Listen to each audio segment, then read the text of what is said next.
김민석 의원은 아시는 것처럼 당과 국회에서 정책과 전략을 이끌고 국민의 목소리에 실천으로 응답한 정치인이며 국제적 감각과 통합의 정치력을 함께 갖춘 인사로 우리가 맡고 있는 위기의 극복과 민생 경제 회복의 적임자라고 판단했습니다.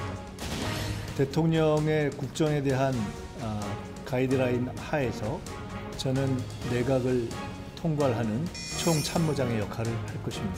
그간 호흡을 맞춰왔고 철학을 같이 하기 때문에 제가 할 수 있는 역할을 최선을 다해서 할 것이다, 이렇게 말씀드리겠습니다.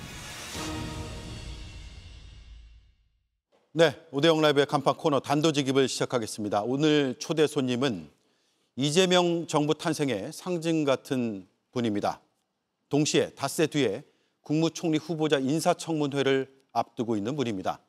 야당에서는 연일 의혹을 제기하고 있습니다. 시청자들께서 궁금해하실 부분을 제가 오늘 단도직입적으로 물어보겠습니다. 김민석 총리 후보자 나와 있습니다.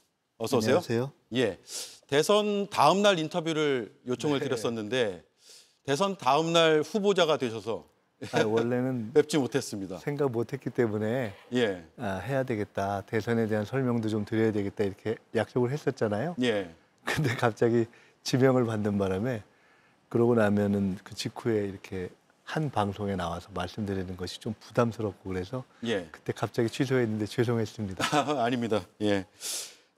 이재명 정부 출범 날짜 세보니까 오늘 16일 됐더라고요. 가장 인상 깊었던 점이 무엇이었을까요? 좀 밝아진 거 아닐까요? 예.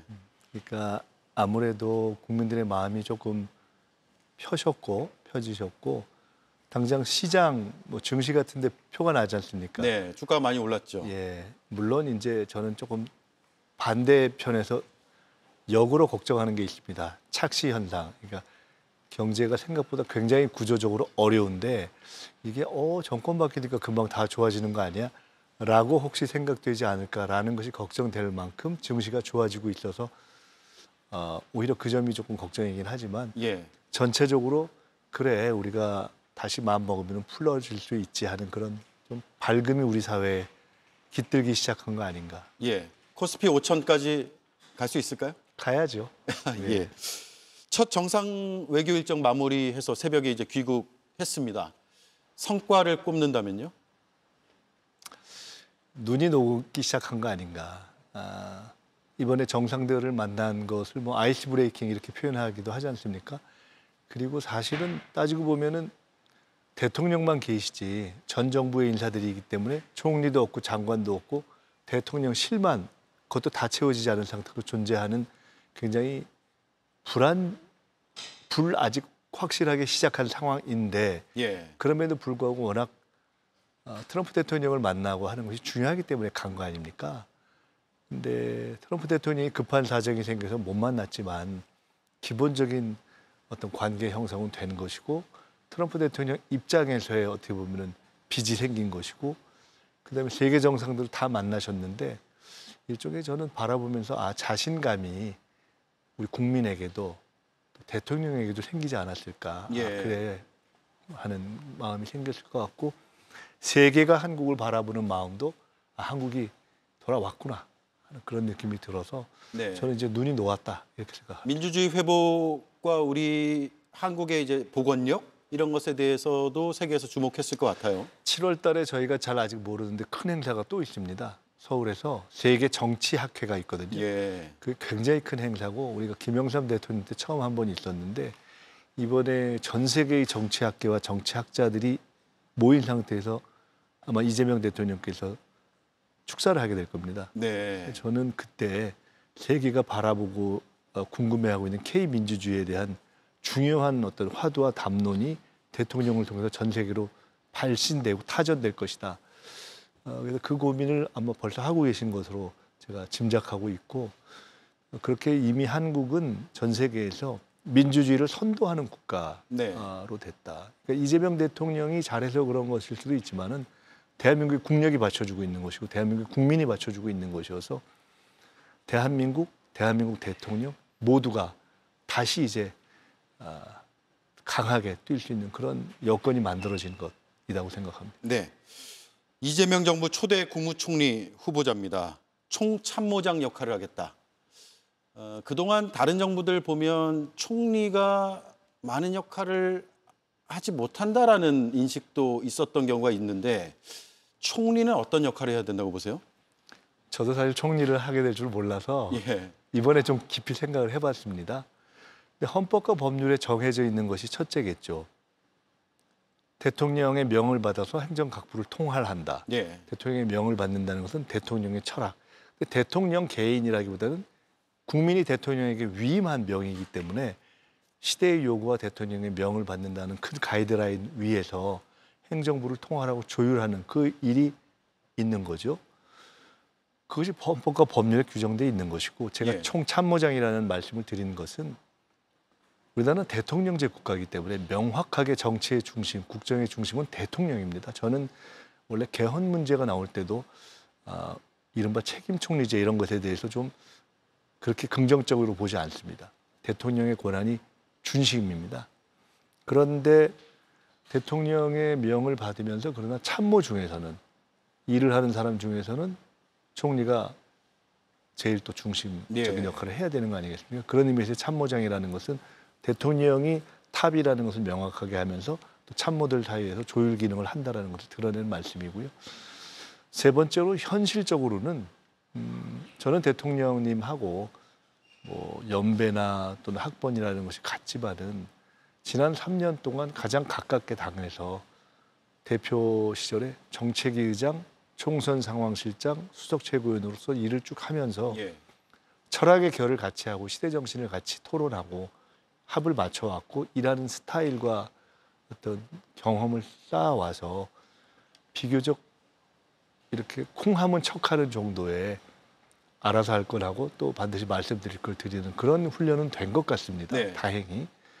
그런 점에서 보면은 헌법과 법률에 따라서 저희가 필요한 일을 하는 정도는 제가 알아서 최선을 다하면은 제 몫은 이건 해볼 수 있지 않을까 예. 생각합니다. 대통령과 워낙 호흡을 많이 오랫동안 맞춰왔으니까요. 대북 확성기 방송 중단했고요. 대북 전단 살포도 중단을 요청한 상태거든요. 김대중, 노무현, 문재인 정부를 잇는 민주정부의 탄생 이후에 많은 분들이 궁금해하시는 게 한반도 평화 국면으로 다시 가는 거 아닌가? 아니 다시 갈 수 있는 것인가에 대한 궁금증인데 첫째는 예.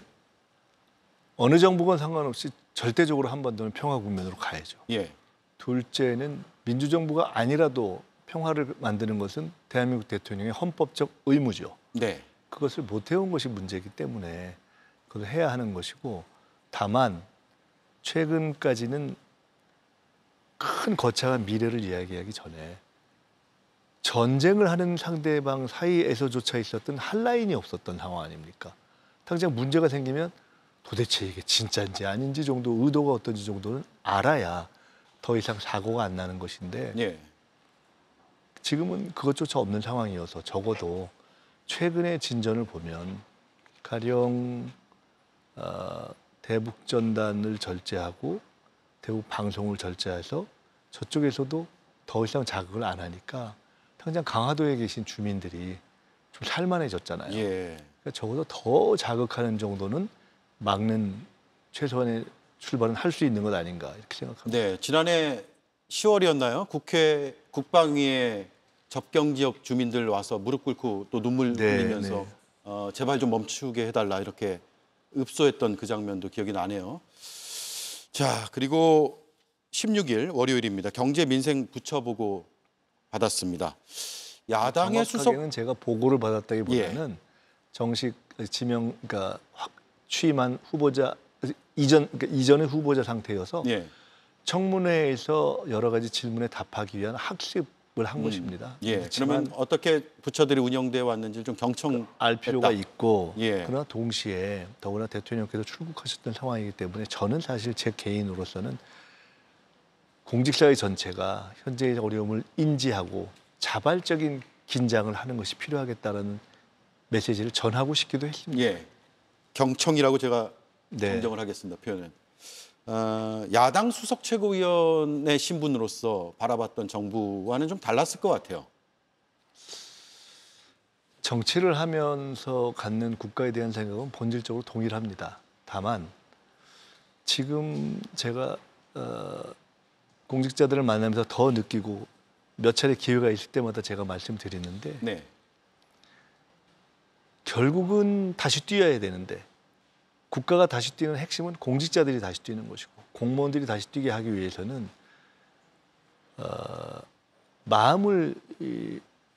국민들의 마음을 풀기 위해서 공직자들의 마음을 먼저 풀어야 된다고 저는 생각합니다. 제가 이런 예를 듭니다. 내란 직후에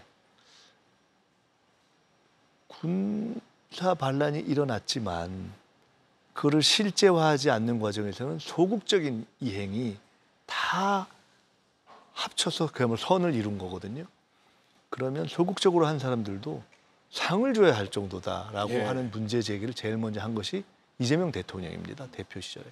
그래야 앞으로 이런 것에 대한 방어벽이 심리적 방어벽이 생기지 않겠느냐라는 문제 제기를 한 것이군요. 굉장히 중요한 말씀을 하셨는데 그 정신의 연장선에서 보면 저는 악의와 자의와 본의로 하지 않았던 경우에는 우리 공직사회에 어쩔 수 없이 다들 나도 사실은 이 내란 할 때 우리 상관이 좀 관련돼 있었는데 이런 찜찜함이 있을 수 있잖아요. 예. 전 빨리 털어야 된다고 봅니다. 저는 할 수 있다면은 제가 취임한 이후에 대통령님도 이미 그렇게 열어놨기 때문에 전 정부의 강요들을 함께 회의를 하는 거잖아요. 김밥 먹으면서. 예. 똑같은 마음인데 저는 제가 할 수 있는 최대한 공직사회의 분들과 함께 토론하면서 일종의 응원단장 역할을 해야 한다고 생각합니다. 네. 자, 지금부터는 주로 야당에서 제기하는 의혹 네. 그리고 언론에서 보도하는 내용들을 바탕으로 질문을 좀 드려보겠습니다. 청문회가 닷새 정도 남았네요. 첫 번째, 칭화대 석사와 관련한 문제 제기가 나왔습니다. 요지는 2008년부터 민주당 최고위원을 했는데 어떻게 칭화대에서 수업을 듣고 석사학위까지 획득할 수 있었을까? 라는 점이거든요. 그래서 이 점이 저희도 사실 그 내용만 딱 들었을 때는 그렇네? 라는 의혹이 생길 수가 있어서 네. 저희가 질의를 했고 그에 대한 답을 자료로 네, 주셨습니다. 공교롭게도 어떻게 JTBC에 처음으로 따끈따끈하게 공개가 된 셈이 됐습니다. 예. 예. 예. 그 중국을 많이 오가셨더라고요. 그렇습니다. 사실 저도 대학 때만 해도 뭐 학생운동하러 이렇게 공부를 열심히 한 사람도 아니고 예. 그랬는데 결과적으로 공부를 이렇게 쭉 가방끈을 늘게 됐는데 저 기간이 제가 최고위원을 하면서 동시에 예. 칭화대 학위를 같이 한 때의 출입국 기록입니다. 아마 국민의힘 의원님들께서 오늘 아마 법무부 출입국관리국에 가셔서 저거 내놔라 이렇게 하신 것 같은데 사실은 좀 급하셨습니다. 왜냐하면 시한이 아직 남아 있어서 네. 저희들이 자료를 준비해서 드리려고 하는 생각을 갖고 있었는데 일요일인가 하여간 아마 시한이 있을 겁니다. 그래서 예. 드리려고 하고 있는데 오늘 가셔서 없지 않냐 잘못된 거 이 말씀을 하시고 싶었던 것 같은데 그래서 제가 그냥 오늘 내친 김에 예. JTBC 이렇게 보여드립니다. 저게 예. 날짜를 보면 2007년부터 시작해서 그때는 처음에는 이제 중국어를 하고 그다음에 본 학기 2학기짜리거든요. 저거는 그러니까 LLM이라고 해서 중법의 그러니까 석사 과정을 예. 그러니까 예를 들어 미국 변호사 자격을 가지고 있거나 다른 걸 하는 사람이 해외에 가서 LLM 마스터 과정, 석사 과정을 하면 중국이나 미국에서는 1년짜리를 하죠. 그것인데 그거를 첫 학기를 하고 사실은 2학기하고 끝내야 되는데 그 2학기째 검찰들이 또 저를 두 번째 표적사정에서 한 학기를 공치고 예. 그 다음 학기까지 해서 마무리한 그때의 기록이 쭉 있습니다. 2008년 그 사건 말씀하시는 네, 거죠? 거의 일주일에 평균 한 번 내지 두 번 그러니까 갔다 오는 예. 지금 월수 자료가 금- 좀 확대해서 나가고 있습니다. 예. 월수금 회의가 있거든요. 그 최고 회의가. 네, 제가 저 날짜를 한 번씩 확인해 봤거든요. 2009년 4월 6일에 한국을 떠서 중국으로 갔고 또 중국에서 한국으로 돌아온 날짜가 2009년 4월 9일로 되어 있습니다. 예. 월요일에 출발해서 목요일 날 오고 그 다음 주에는 월요일 날 가서 또 목요일에 오고 또 그 다음 주에는 화요일 날 가서 목요일에 오고 그게 왜 그러냐면요. 그 다음 주는 월요일에 가서 화요일 날 바로 돌아옵니다. 그게 왜 그러냐면 최고 회의는 월수금, 예. 수업은 통상 화목 음. 이렇게 되니까 일주일에 최고위원 회의를 꼭 가야 되지는 않는 날 하루를 빼면서 적절하게 배합을 해서 수업을 하고 가서 수업을 다 하고 또 오는 뭐 이런 거를 수요일 날 최고위원회를 한번 빠지더라도 그렇죠. 예, 예. 화목 수업을 듣는 경우에 따라서는 수요일 최고위를 꼭 해야 될 때는 좀 또 다른 방식으로 이렇게 하고 뭐 이렇게 했던 것 같습니다. 예. 저희가 쭉 세 보니까 2005년부터 2018년까지는 39번, 네. 39번 중국을 오갔습니다. 그리고 특히 물론清华대 입학하기 전에도 다녀온 기록까지 지금 전체를 뽑은 거잖아요. 그렇습니다. 예, 그렇게 해서 2018년까지. 이제, 네, 지금 아마 문제시 하시는 저清华대 1년 석사 과정이 사실은 미국에서 제가 미국 변호사 하기 전에 뉴저지 주립대의 로스쿨 3년 과정, JD라고 하는 법무박사 과정과 겹치는 거거든요. 그 3년 과정의 1년을 소위 스터디 어브로드라고 해서 해외에서의 수업을 인정받는 것인데 통상은 아마 방학을 이용해서 한 두 과목 정도로 인정해 주는데 제 경우에는 6과목을 미국의 로스쿨을 적극적으로 설득을 해서 이것이 의미가 있다 이렇게 설득하고 이해를 받아서 저 과목 전체를 인정받은 그런 경우입니다.清华대 입학은 2007년도고 석사과정 필수 과목 수강이나 이런 것들을 2009년에 집중적으로 하신 건가요? 7년 저도 기억을 연도별로는 못 하는데 어쨌든 2학기를 온전히 마친 거고 한 학기에는 아마 그 중국어 과정이 좀 있었을 거고 뭐 그렇습니다. 중간에 하다가 검찰이 저를 공격했을 때 결국 그 학기를 한번 포기하고 그래서 제가 완전히 포기할까 했던 시기가 있었는데 결국 다시 마음을 먹고 그 다음 학기까지 해서 중국 학기도 마치고 미국 로스쿨도 마치고 결국은 미국 변호사 시험까지 봤습니다. 자, 이 출입국 기록은 원자료까지 다 남아 있을 것이고 뭐 정부에도 출입국 관리소에서는 기록들이 거기서 저도 거기서 받은 겁니다. 예. 사실은 국민의힘 의원님들이 가서 요청하시면 저렇게 안 나오고요. 그냥 몽땅해서 나와서 고생을 많이 하실 텐데 저희가 애를 써서 저렇게 중국 걸 추려서 드렸습니다. 지금 보면 출국 편명, 그러니까 항공기를 어떤 항공기를 타고 갔는지까지 정리가 되어 있는데 CA로 되어 있습니다. CA는 중국 국제항공. 차이나 에어라인입니다. 그래서 저렇게 많이 다니면 의혹을 제기하는 쪽에서는 항공료는 또 무슨 돈으로 한 것이냐? 예, 맞습니다. 라고 물을 수도 있을 것 같아요. 저게 보통 오전에 첫 비행기 경우가 많았고요. 그게 이제 그때 저항이 처음 아마 이렇게 왔다 갔다 하던 취향이 막된 그런 걸로 기억하는데 그래서 그 아침에 오전에 제가 탄 비행기가 대부분 텅텅 비어 있는 경우가 많아서 막 누워가기도 하고 그랬는데 그래서 그거를 잘 얘기해가지고 좀 막 10번, 20번 이렇게 사면은 좀 미안한데 이게 앞으로 비행기 타는 요령인데요. 굉장히 싸게 한 번에 진짜 몇만 원씩 이렇게 몇만 원짜리 그렇게 기억했던 그런 거 기억합니다. 그리고 저 자료가 이제 공개된다면 항공료는 또 그렇다 치고 숙박료는 어떻게 했냐? 자꾸 오늘 뭐 돈 문제를 말씀드려서 죄송합니다만 워낙 지금 돈 얘기가 많이 나와서요. 민망한데요.清华대 앞에 가면요. 숙소들이 여러 개 있어요. 근데 제가 봐서 그중에 제일 조금 좀 후진데 제가 살아 가가지고 제가 그 지배인하고 얘기를 해서 야 내가 일주일에 수업회를 한 2번 이렇게 와서 한 경우에 따라는 2박이나 3박을 한다. 한 달로 치면 몇 번이냐? 10번이잖아요. 근데 그러면 그거 소위 딜을 한 거죠. 근데 그게 말은 호텔이지만 좀 큰 여관 같은 건데 하루에 뭐 2만 원, 3만 원 우리 돈으로 그때만 해도 그때는 중국 자전거 10,000원이면 살 때니까요. 저 때. 그래서 그러니까 그렇게 계산하면 사실 제가 저 때 쓴 돈이 종합해 보면 비행기 값, 그다음에 숙소, 그다음에 식비 해도 그냥 저는 보통 그때 일반 대학생들 유학생보다 제가 돈을 훨씬 적게 쓴 것 같아요.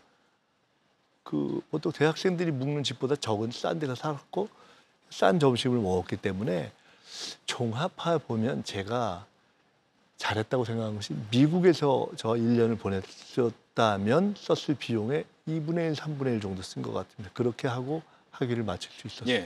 저 자료는 청문회 때도 공개가 되겠죠? 이거 이미 이제 오늘 공개한 것이기 때문에 원자료를 다 제출할 것입니다. 자, 두 번째 쟁점은 정치 자금과 관련한 여러 주장들인데 채무입니다. 채무. 지금 서로 다른 금액들이 워낙 많이 이렇게 보도도 되고 주장에도 헷갈리실 등장하고 겁니다. 해서 좀 예. 정리가 필요할 것 같은데 일단 추징금 규모부터 정리를 할게요. 2002년에 정치자금법 위반 사건 추징금 2억 원 네, 맞죠? 맞습니다. 예. 그리고 2008년 사건은 추징금 7억 2천만 원이 맞나요? 네, 세 개를 합쳐서 맞습니다. 예. 그래서 총 추징금이 그러면 9억 2천만 원이 네. 되네요. 2002년 추징금 2억 원은 언제 어떻게 납부를 다 하시게 된 겁니까? 그게 2002년 서울시장 선거 끝나고 몇 년 있다 검찰에서 불러서 갔더니 어떤 기업에서 받은 거 있죠. 그래서 제가 처음에 뭔 얘기인가 하다가 들어보니까 그때는 기업에서 중앙당을 후원하던 때입니다. 예.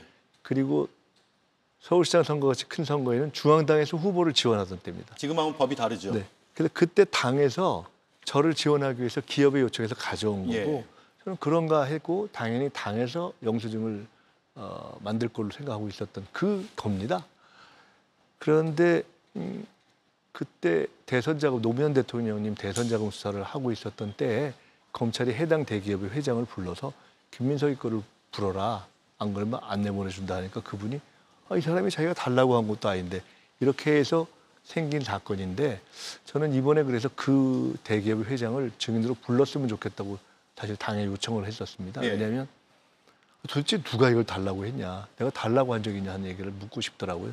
어쨌든 그것을 제 정치자금법 위반이라고 해서 예. 영수증 미처리를 후보에게 책임을 물은 매우 드문 사건이 이게 하나가 있습니다. 그것은 결국은 나중에 제가 당시 검사한테 이런 것도 제가 추징금 내야 되냐고 물었는데 딱 걸리더라고요. 생돈을 예. 내야 되니까.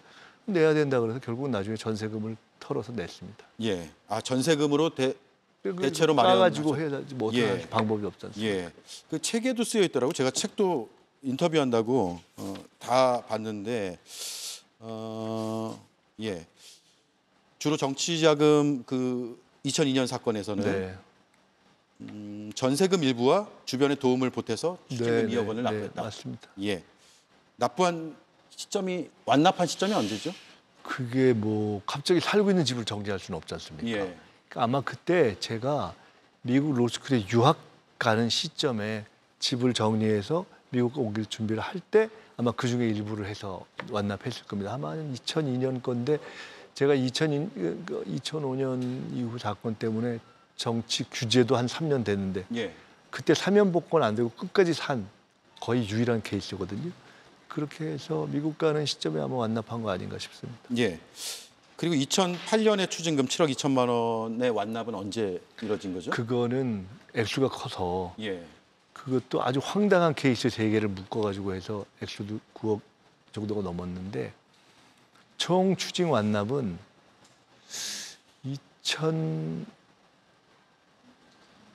2024년 아마 재작년쯤 됐을 거예요. 2023년 정도요? 거의 10몇 년에 걸쳐서 했는데 그럴 수밖에 없었던 것이 거기서 이제 소위 증여세라는 게 나옵니다. 네. 전두환 씨 같은 분들이 추징금 이렇게 내라 그러면 안 냈다 이런 게 뉴스가 됐잖아요. 그랬죠. 그냥 배째라 이런 거지 않습니까?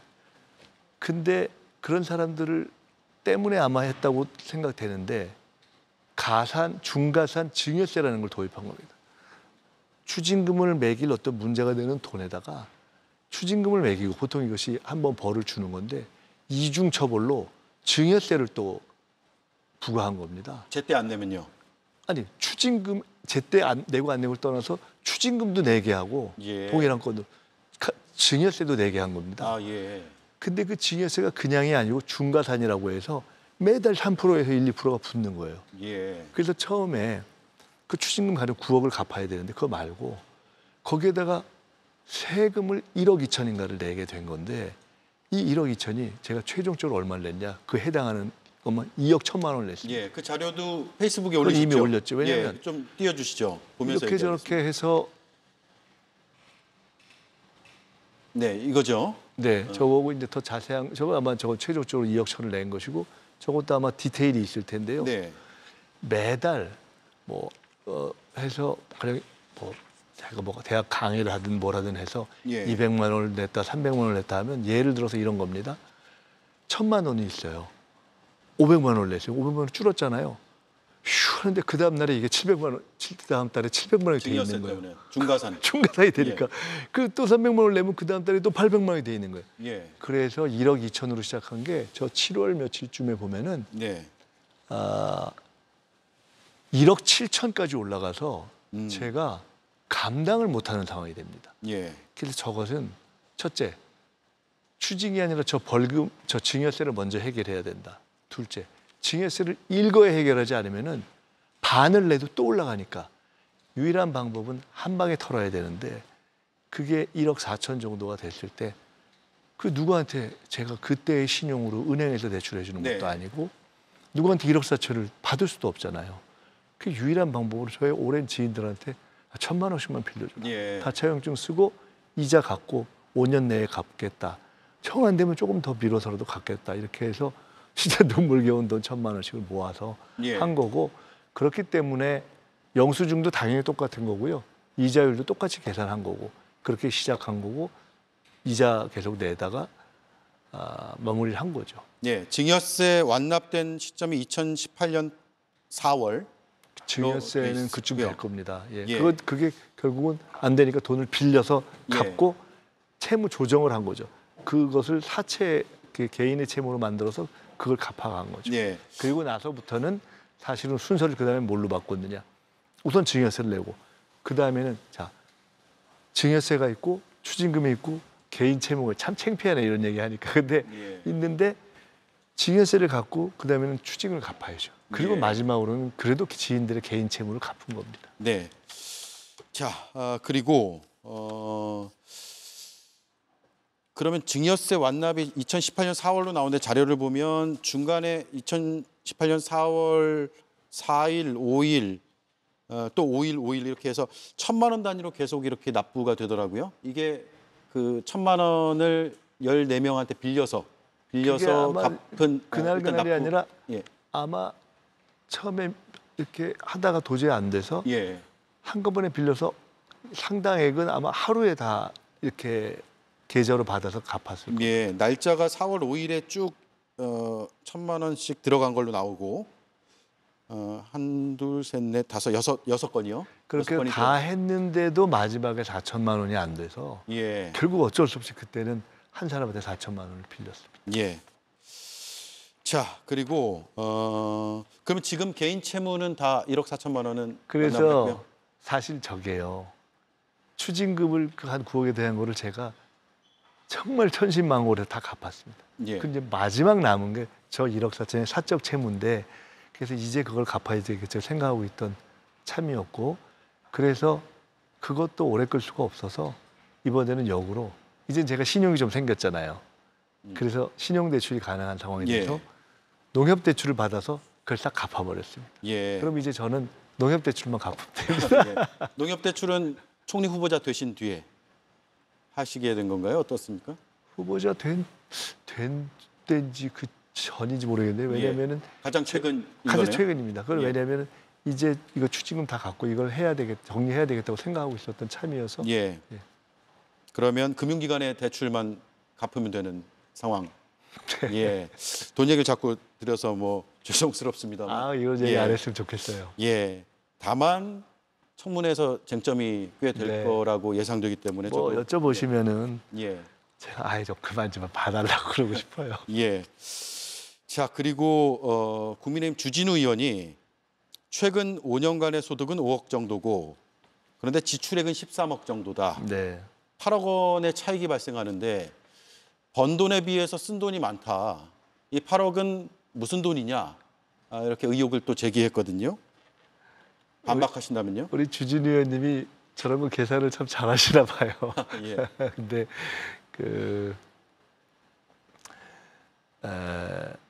우선 주진 의원님이 틀린 말씀을 하셨어요. 예. 왜냐하면은 이미 제가 아니라고 얘기한 것까지를 집어놨어요. 제가 참 또 가정에 아픔이 있어서 아이를 이제 애들 엄마가 사실상 키웠습니다. 그리고 이제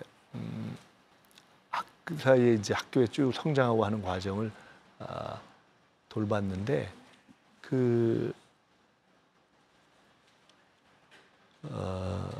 거기서의 학비 이렇게 이제 지난해 대학에 들어갔는데요. 그 유학 갔는데 뭐 그런 비용 다 포함한 것이 제가 부담했다고 전제한 거잖아요. 제가 예. 아니라고 이미 설명했는데 그거 빼고 나면은 아마 정확하게 어떻게 될까요? 저거 추징금 빼고 난 게 한 그 유학비나 이런 것들을 좀 빼야 된다. 그렇죠. 예. 왜냐면 그 제가 쓴 게 아니니까. 예. 그러니까 실제로 한 5억 전후 될 텐데 맞습니다. 세비 외에 그 정도의 수입을 있었던 거죠.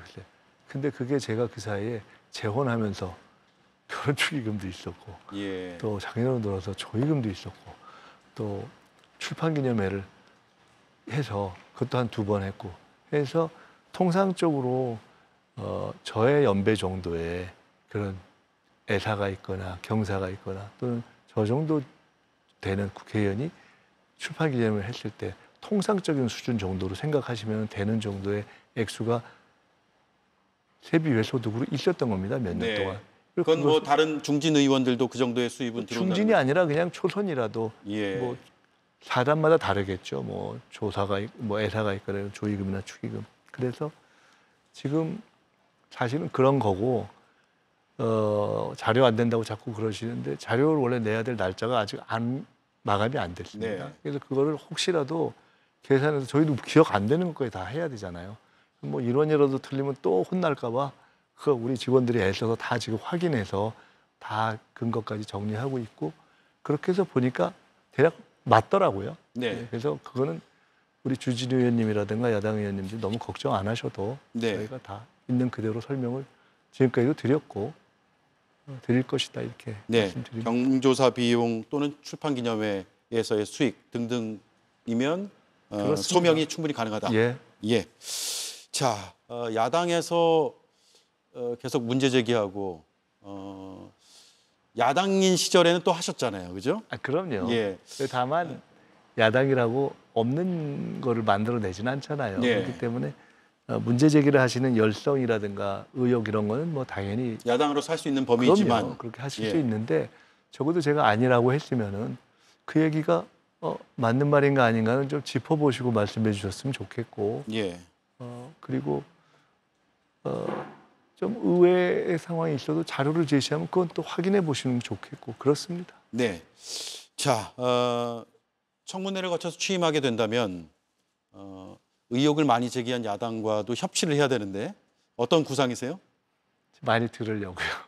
예. 그리고 제가 요 며칠 저녁에 사실 저는 제가 제일 이런저런 거를 다 알기 때문에 마음이 좀 비교적 평화로운 것 같고 저희 주변 사람들이 죽을 맛인 것 같습니다. 예. 저희 아내는 정말 죽을 맛인 것 같아요.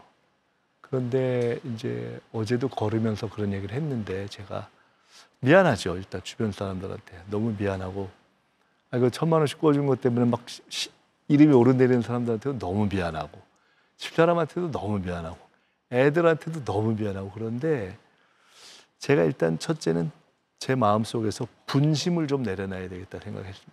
분심이나 대결심. 그래서 어쨌든 저희가 집권을 한 세력이고 저는 지금까지 어쨌든 정당의 수석 최고위원으로서 정권의 교체를 위해서 싸워온 입장이고 예. 그 과정에서는 때로 저도 누구 못지않은 공격수 역할을 했던 사람인데 지금은 국정에 책임을 지는 대통령을 보좌해서 그 국민들 보시기에 가장 중요한 것은 경제를 살리고 안심과 안정을 만드는 책임이 저에게 있지 않습니까? 그렇기 때문에 개인적인 어떤 이걸 왜 저 틀린 얘기 하자고 욱 하는 게 있어도 참고 이렇게 최대한도로 예. 마음을 좀 이렇게 평화롭게 하면서 받아들일 거 받아들이고 그래서 대화를 하고는 쪽으로 가서 저는 야당 의원들을 야당 원내대표보다 더 많이 만나는 총리가 한번 돼봐야 되겠다 생각하고 있습니다. 예. 그렇게 기대를 한번 해보겠습니다. 네. 오늘 인터뷰 준비한다고 저도 책을 한 2번 더 읽었어요. 아유, 죄송합니다. 그리고 출입국 기록도 보고 증여세 기록도 보고 예. 숫자를 오늘 많이 봤습니다. 아유, 죄송합니다. 예. 24, 25일 양일간이죠. 예. 예. 인사청문회도 잘 지켜보겠습니다. 고맙습니다. 감사합니다. 네, 지금까지 김민석 국무총리 후보자였습니다.